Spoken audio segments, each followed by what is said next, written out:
Well, it is a moment everyone eagerly awaits, the return of summer. It's been a volatile one with raging wildfires and even some bouts of snow. And what we have seen could only just be the prelude. So joining us now for a look at what we have in store weather-wise is Dave Phillips, Senior Climatologist at Environment Canada. Dave, good to see you again. Good to be with you. Hey, the longest day of the year, and looks pretty nice in the Toronto area. Temperature's a couple degrees warmer than normal, and free energy time. Don't need your air conditioner on, your heat on. So, yeah, I think it started off at a good note. Yeah. And Dave, you're talking about a summer that, could be a little bit hotter than normal. How much hotter are we talking? Well, George, it's always hard to say. We always feel lucky and good and successful if we get the temperature warmer than normal, if we say that, or it's colder than normal. But we don't really know how much, although I can tell you that our models show for the entire country, it shows from warmer from coast to almost coast, a little bit cooler up in, say, Baffin Island. But in terms of the intensity, the torridness, it's always a tough call. So much depends upon whether we get the Bermuda high here and how many days.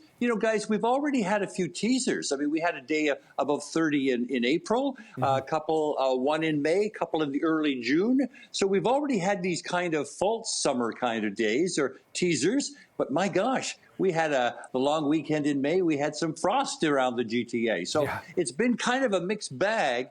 But our sense is that it looks like going forward, it will be warmer than normal. I don't think it will be a scorcher, but in fact, I think there'll be a lot of beach days, a lot of days where people are saying, hey, this is a nice summer day. Yeah, and aside from that, being a bit warmer, Dave, it's also going to be very dry. And we really saw how dry or how wet, or I should say dry, the spring was. Yes. Jennifer, you're right. I mean, really, the story so far has been all the fire and particularly the smoke. For some people, we've had too much summer already. I'm thinking of forest firefighters and people who are being evacuated and what have you.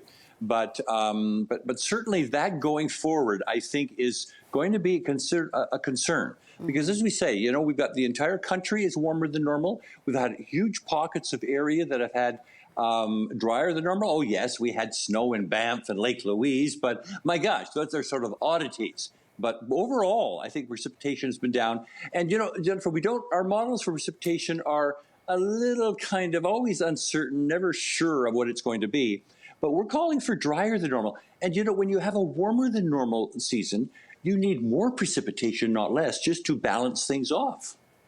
And Dave, it's interesting, we were talking with our meteorologist, Bill Coulter, about this, earlier before we were sort of teasing the fact that you were coming on. Talking about the fact that these things are difficult because when you say it might be hotter or drier, et cetera, and then you have a cool week, people kind of go, well, what are you talking about? You got this wrong. How difficult is this kind of science and predictive models?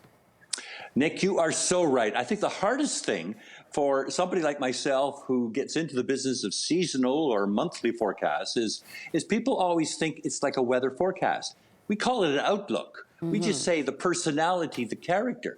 We don't mean when you take your 2 weeks of holiday or the long weekend. I mean, it could be miserable and you think, oh, they screwed up again. But no. We have to, bring me back on Labor Day and we will crunch all the numbers and we'll say, okay, yeah, it was a warmer than normal. So we got one right. But hey, it doesn't mean every day. I mean, we know in Canada, and particularly in Ontario, the weather can attack you from every direction. So we'll get moments where, hey, we're thinking, well, where is summer? And my gosh, there's been too much summer. It's the heat, the haze, and the humidity. And of course, guys, we haven't talked about the severe weather. When you have summer weather, you have a lot more lightning. You have tornadoes.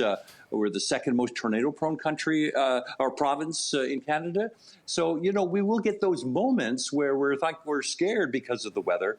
But that's just part of the lazy, hazy, crazy days of summer. And Dave, before we let you go, is there any indication in your outlook as to whether or not the summer will be longer? We're seeing, longer daylight today, but any chance we can get, a warm end of September, a warm October maybe? Jennifer, that's a good question. And, we don't keep track of the length of the seasons, but, that is really on everybody's mind. But I can tell you a little teaser here. We have La Nina, very, very early, very strong El Nino. If I said La Nina, I meant El Nino, warm water in the Pacific.